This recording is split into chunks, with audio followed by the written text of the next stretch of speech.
In this video, we will give you a basic introduction to intervals in music. In Western music, there are 12 notes.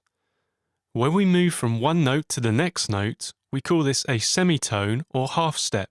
For example, if we move from A to B flat or A sharp, then this is a distance of a semitone. If we move twice this distance, then we call it a tone or a whole step.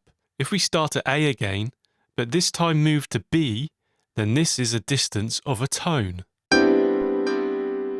So the distance between two notes can be measured in semitones and tones. Intervals are a way of describing this difference in pitch. An interval has two elements: the distance between the notes and the quality of the interval. Intervals can be stacked vertically, which are notes played at the same time as you would do with a chord, or they can be horizontal, which is when they are played one after another, as in a melody. Let's explore how intervals are named by using the C major scale. C major has the notes C, D, E, F, G, A, and B. If we assign each note a number from 1 to 7, then we can explore the different intervals. The numbers would apply to any major scale that you are working with, not just the C major scale as we are showing here. The one note or starting note in our intervals will give us the letter name for that interval. As we go through the intervals, have a listen to the change in sound and the feeling that each interval brings. Which intervals do you prefer the sound of? If we play the one note and then repeat the same note, we call this a perfect unison. Moving from 1 to 2 is called a major second. 1 to 3 is called a major third. 1 to 4 is a perfect fourth. 1 to 5 is a perfect fifth. 1 to 6 is a major sixth. And 1 to 7 is a major seventh. Now we'll add an eighth note, which is the next one note in the sequence, but at a higher pitch. If we move from 1 to 8, we call this a perfect eighth, or as you may have heard before, an octave. If you want to transform your songwriting, then use the ultimate musical sketchpad, HookPad. We use HookPad to show you chord progressions and melodies in our videos because it is easy to use and intuitive. Click the link in the description below and see what HookPad can do for your music.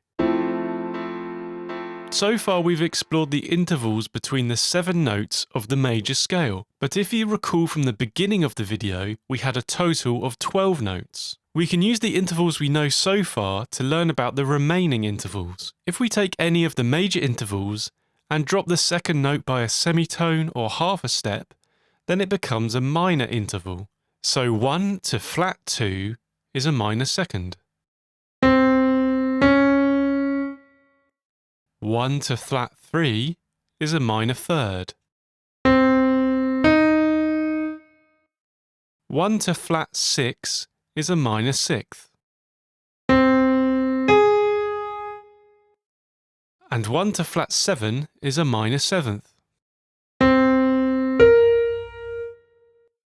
If we drop a major interval by a tone, or a minor interval by a semitone, then it becomes a diminished interval.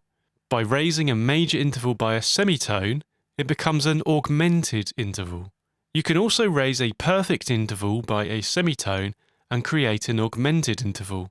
Or you can drop a perfect interval by a semitone to become a diminished interval. This can become confusing, but don't panic. As a beginner, focus on listening to and appreciating the sounds of the intervals, and you will start to hear them everywhere in music. For completeness' sake, the only interval we haven't heard is an augmented fourth / diminished fifth. It is also known as a tritone. We don't have to stop at a perfect eighth or octave. If we carry on above this, we create a compound interval. The naming conventions are exactly the same, we just change the number by adding 7. For example, here we have an interval from C to D. We know this as a major second, but this time the D note is an octave higher than before. So we add 7 and it becomes a C major ninth. We can make this a C minor ninth by dropping it by a semitone exactly as before.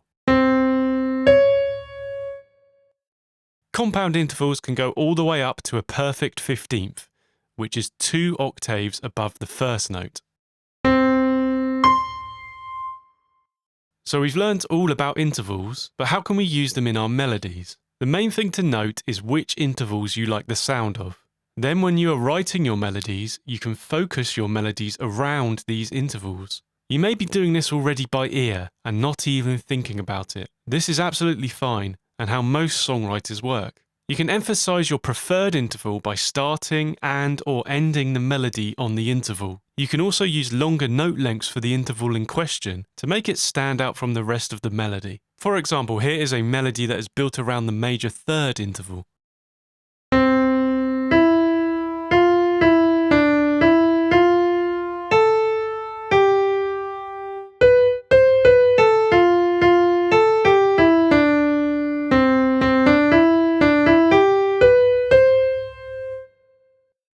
Intervals are the building blocks of music. The video on screen now is a simple introduction to writing melodies.